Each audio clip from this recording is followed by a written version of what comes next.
this. So, right, yes.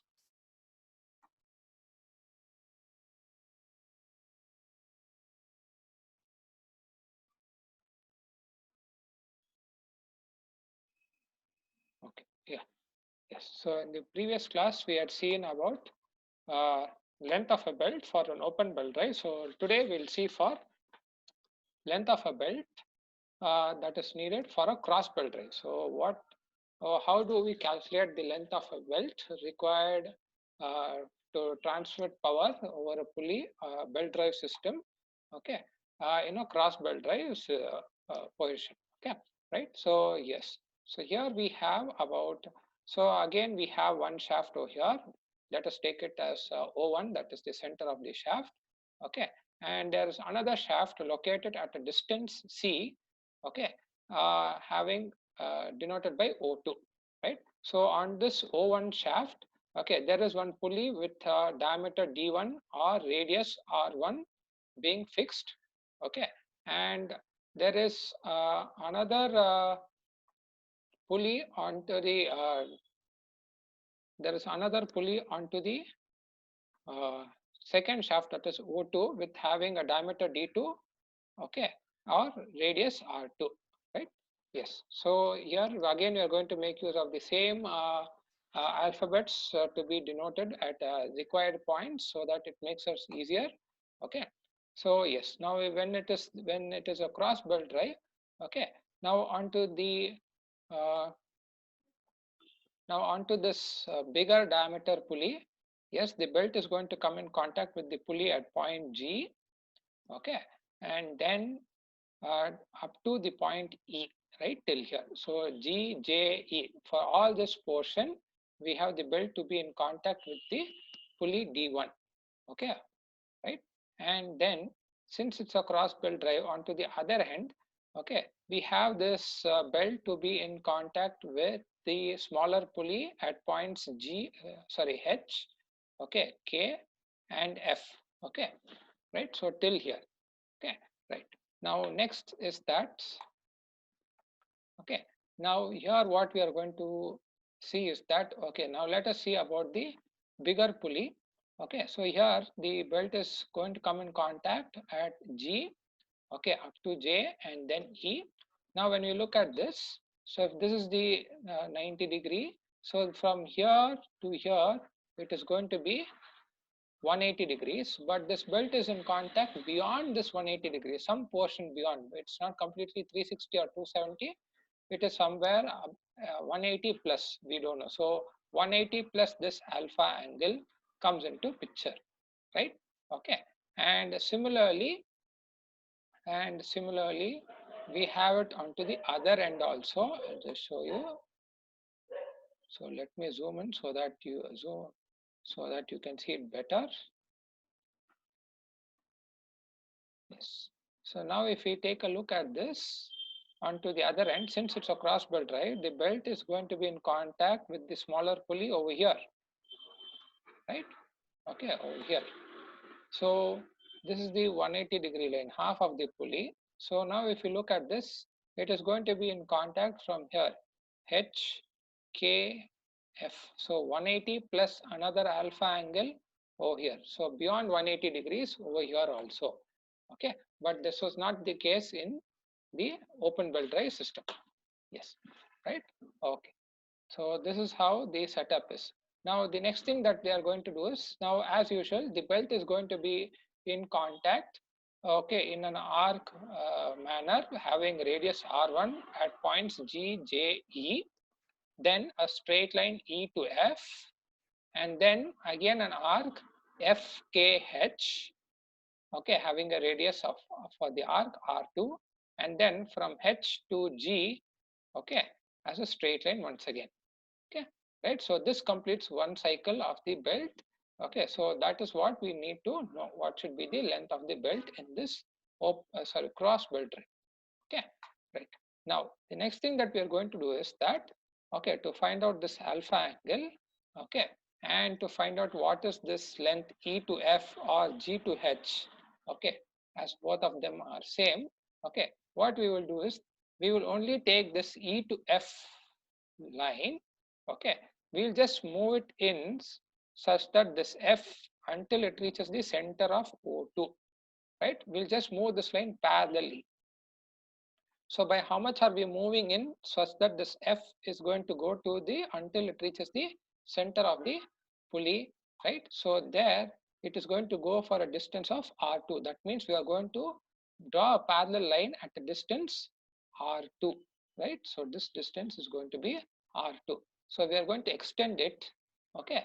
We are going to extend it, right? So that is why it is going to be written in dotted lines. So we are going to make that maintain that same angle, and here anyway it's, since it's tangential, this point is going to be 90 degrees. So at point M or corner M also it will be at 90 degrees. Okay, right. So the next thing is that, okay, now when we look at this, now from O1 to E it is R1 radius. Okay, and then after this EF line has been moved by a distance of R2. Correct? Okay. Now, what is the distance from O1 to M? It is OE plus EM. O1 to E is nothing but R1, radius of bigger diameter, sorry, radius of bigger pulley. Okay. And then E to M is nothing but the distance R2, that is nothing but radius of the smaller pulley. So O1 to M is going to be R1 plus R2. Just remember this because we need this during the derivation. Okay. Right. Okay. So, okay, so now what we need is that, so let R1 be the radius of the larger pulley, R2 be the radius of the smaller pulley, C be the distance between this distance.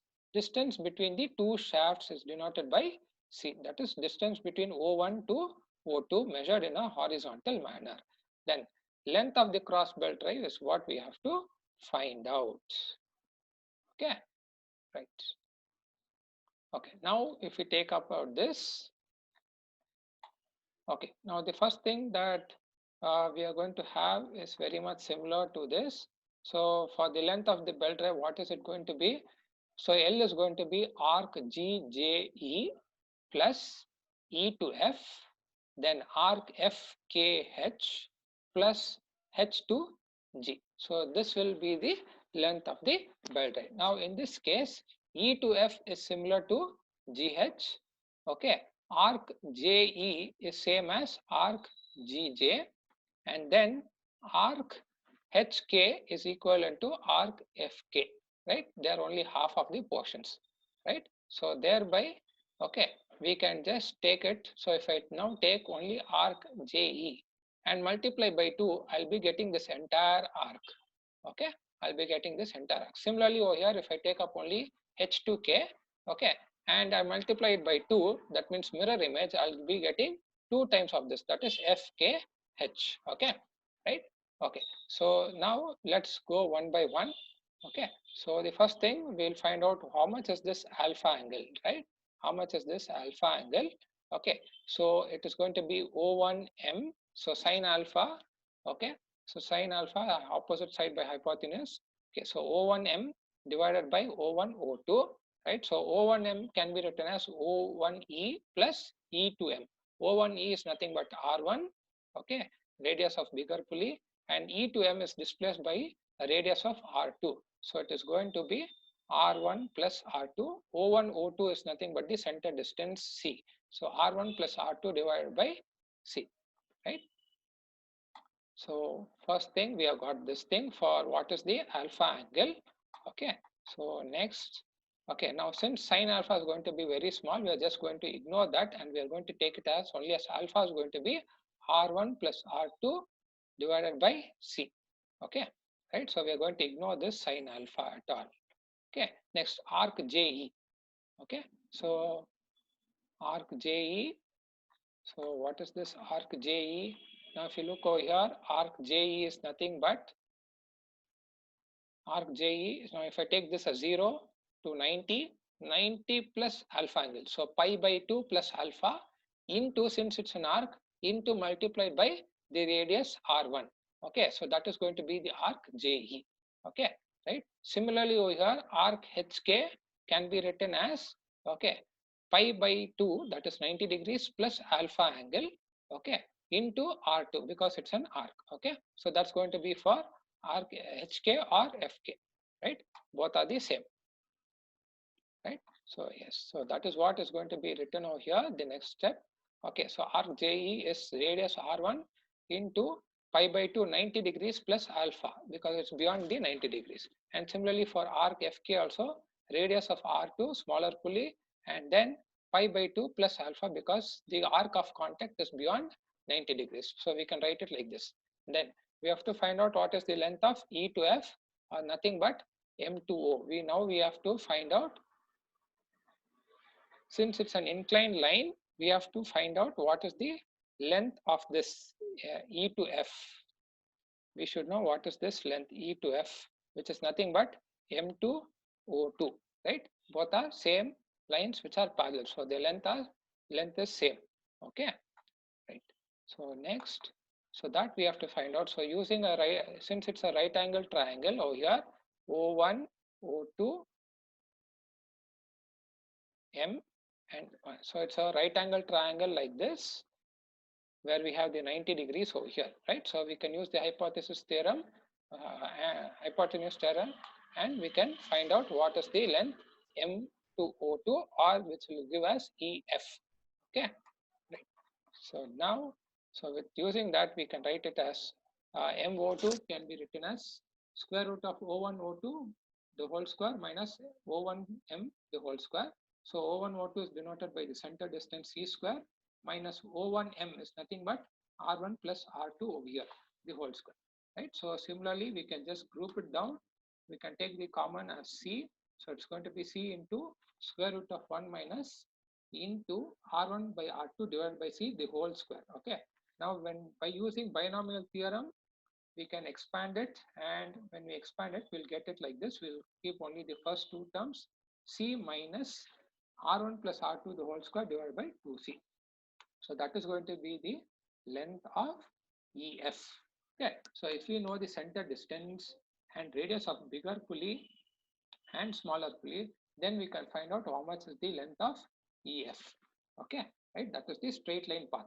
Okay, now substituting all these things, okay, in the equation, okay, to find the length of the belt. So what do we have to for length of the belt? We have arc, okay, arc GE, okay, and then E to F, okay, and then HK F, and again arc GH, right? So we'll take only half of, we'll take the similarity, so into 2, okay, so 2 into arc JE, right? So R1 bigger diameter pulley pi by 2 plus alpha, then E to F, okay, then this one, okay, and then arc HK, so HK, okay, right? So there R2 into pi by 2 plus alpha.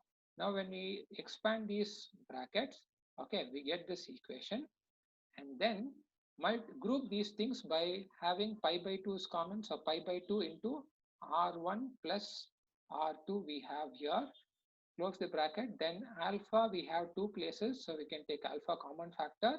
Okay, so alpha into R1 plus R2 plus C minus R1 plus R2 the whole square divided by 2C, that will remain as it is, right? Okay, now when we multiply, we have this 2 over here on the outside. So when we open the brackets, when we further simplify it, okay, we can go to, will be near to the last step of the equation, right? So now when we multiply by 2, okay, so 2 and 2 gets cancelled over here, so pi into R1 plus R2, so 2 into alpha into R1 plus R2 over here, so there's only C multiplied by 2, so 2C minus, so 2 is here, in the denominator here we have 2, so 2 and 2 gets cancelled, so we get R1 plus R2 the whole square divided by C. Now the next thing is that we can replace, okay, alpha as R1 plus R2 divided by 2, because this we are getting from sine alpha. Okay, so now when we substitute the value of alpha over here, okay, and then we have to further simplify over here. Okay, so there we'll be able to get this particular equation. So now here we will get, okay, so now when we substitute this, okay, so we have alpha term over here, so we'll substitute it over here. Okay, we'll substitute it. Okay, so pi is going to be common factor removed out. So r1 plus r2 into 2 times, okay, r1 plus r2 divided by c into r1 r2 plus 2c, and these things are going to be same. Okay, right. Now when we further simplify this, okay, we are going to get this particular equation. So the 2 and 2 gets cancelled and c and r, and then finally we are going to get it like this: pi into r1 plus r2 plus 2 times the center distance plus r1 plus r2 the whole square divided by c. This is going to be the length of the cross belt drive. Okay, this is going to be the length of the cross belt drive. Okay, so this is how we find out the equation for the length of the cross belt drive, right? Okay, so yes, okay, right. So let me come to this. Now this is all the end of the equation. So if we want, we can rewrite the same thing in terms of diameter also, which will be replaced by this. So since it's going to be diameter pi by 2, okay, so 2 will be a common factor over here, okay, and here also. And now one more difference when we see the last thing about uh, the difference between the equation for open belt drive and cross belt drive. So I just like to uh, bring one thing to your notice. Now if you look at the length of the equation for open belt drive, it is pi into r1 plus r2 plus 2c plus r1 minus r2 the whole square divided by c. So this is going to be the same term. This is also going to be the same term. The only change between open and cross belt drive will be this term. So minus sign in open belt drive and positive sign in cross belt drive. So I'll just show you here.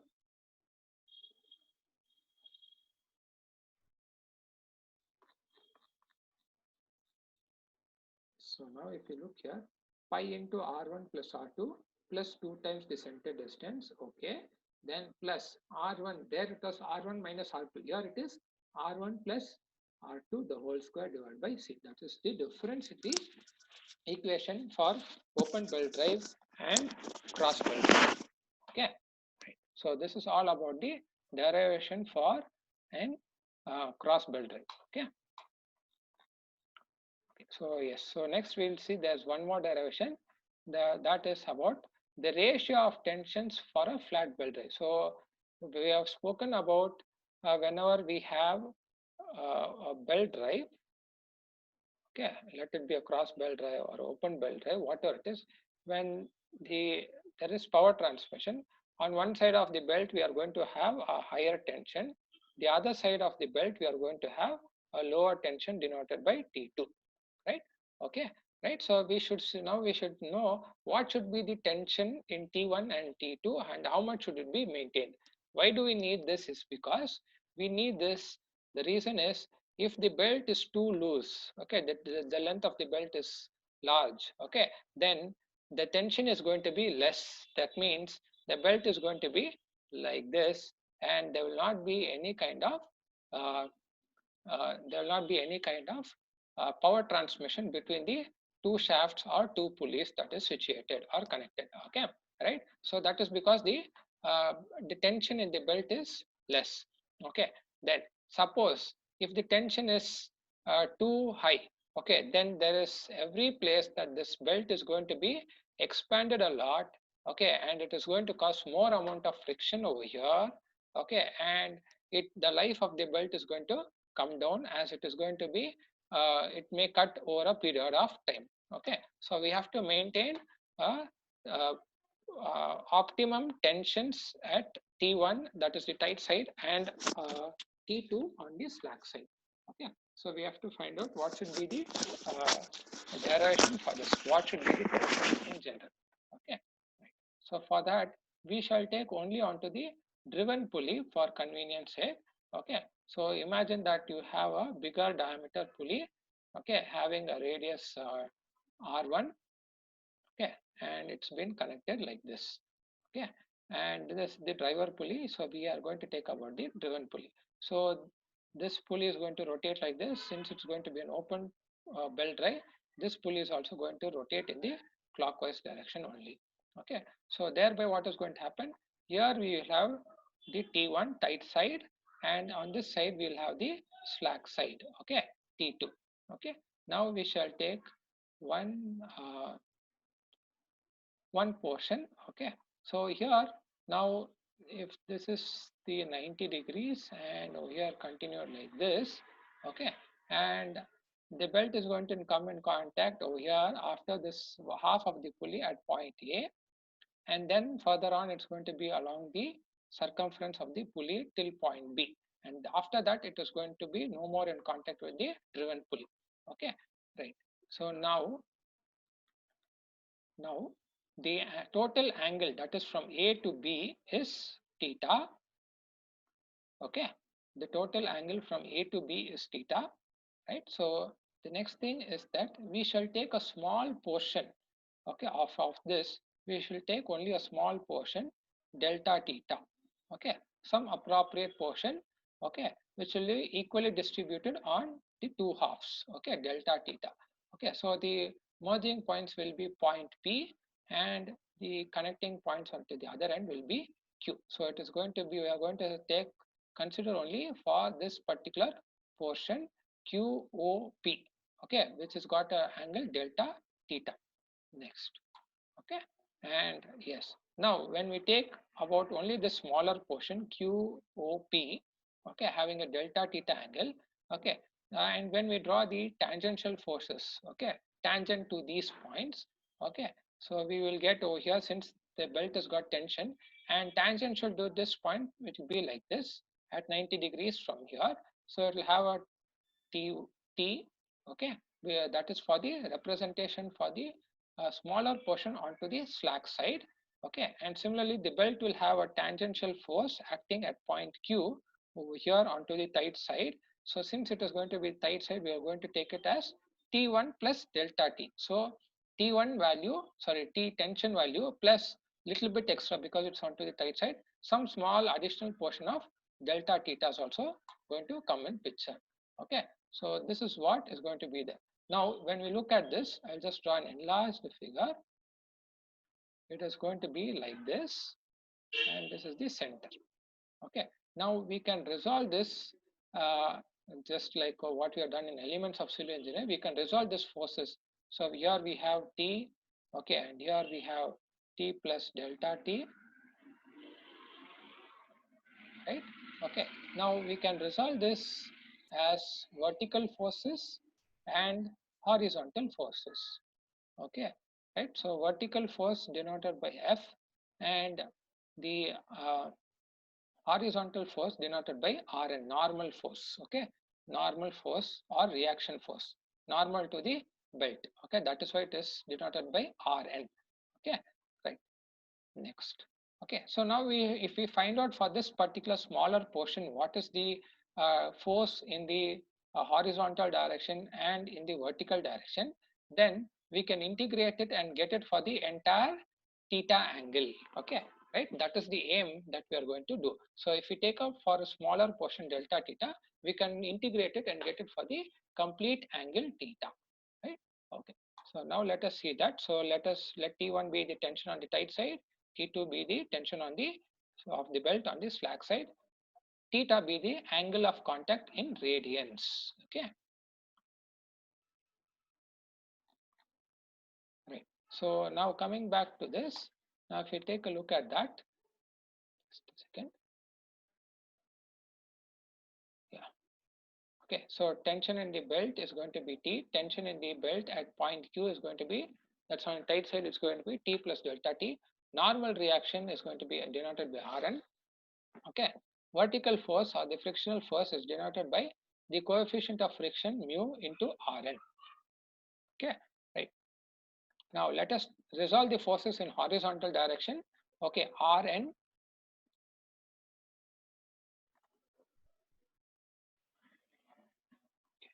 right. Yes, now if we take up only Rn to resolve the forces in horizontal direction, Rn is going to be what? Okay, so here we have we have this smaller piece of triangle that we're going to take. So it's going to be t plus delta t, okay, and into sine delta theta by 2. This is because we have taken it like this, and here in the horizon. So this portion is t plus delta t. This is t, only t, okay, and this whole angle is delta theta. So if, since we are taking only this half, it's going to be delta theta by 2, okay, plus t into sine delta theta by 2 for this half, the upper half, so that we are considering the t plus delta t and t over here, both of them. So that is going to be here. So this is going to be the equation for the resolving the forces in horizontal direction. Now when we look at this, delta theta is already going to be very small, and in spite of that, if you're going to take account of sorry, yeah, now delta theta is going to be very small. Now in spite of that, if you are going to take uh, sine delta theta by 2, it's going to be much more smaller thing. So we are going to neglect this. We are only going to keep it as delta theta by 2. So we are going to replace over here only by delta theta by 2. So rewriting that, we will get t plus delta t into delta theta by 2, okay, plus t into delta theta by 2. So when we expand this, okay, we'll get this particular thing. Just expand this equation brackets, okay, and finally, so this is going to be common. This is also going to be common, right? And so it's going to be very so here we are going to have half and half, and delta t into delta theta, which is already very small, so this will ignore.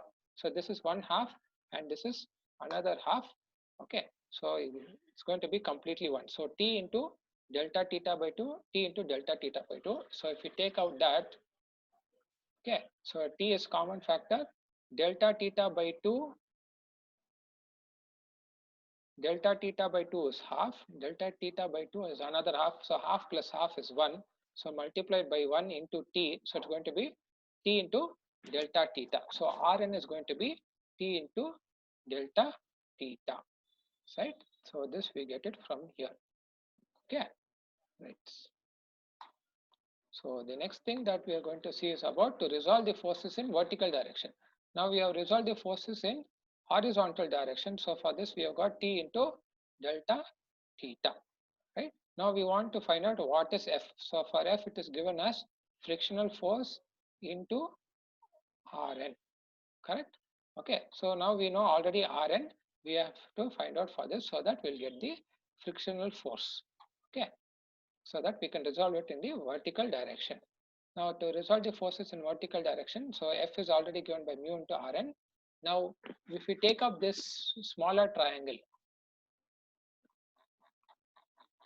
right, we now once again will consider this smaller triangle only, POQ, and here we have Rn, here we have F. So we want F value. So we have O here, P, and Q over here. Now we have resolved it previously in horizontal. Now we have to resolve it in vertical direction. That means we want how much is this P to R in this half and this half. Okay, so we need to find out the cos theta, that is the adjacent side by opposite side. Okay, for this respective angle delta theta. Okay, and here we have two halves, delta theta by 2, delta theta by 2, upper half and lower half, okay. So thereby,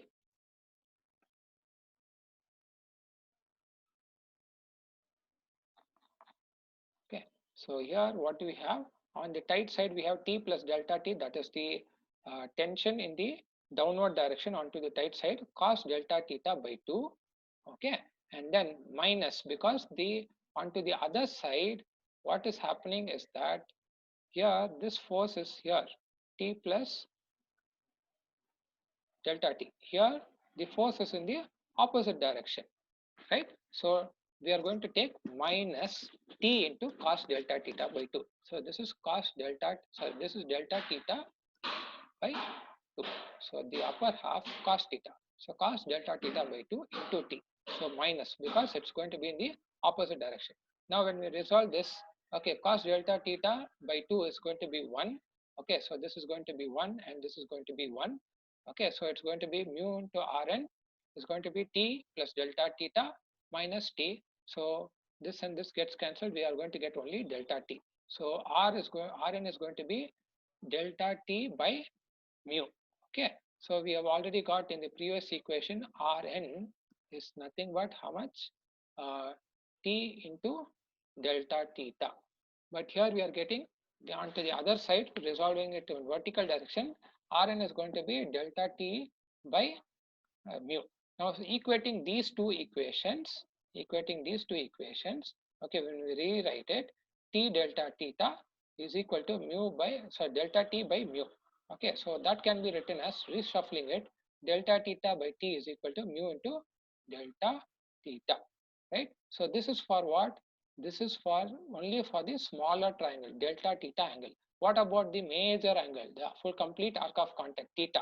So integrate this equation from 0 to theta. Okay, so integrate this from 0 to theta, right? So that means nothing but we are going to do the summation of all these small delta theta angles. Okay, so here it's going to be integration t1 to t2 delta theta by delta t by t, because that is the tension that is going to be varied from t1 to t2. Okay, and then that's equal to mu delta theta. Mu is going to be removed, taken out, integral of 0 to angle theta, right? So now when we replace this, let us clear this.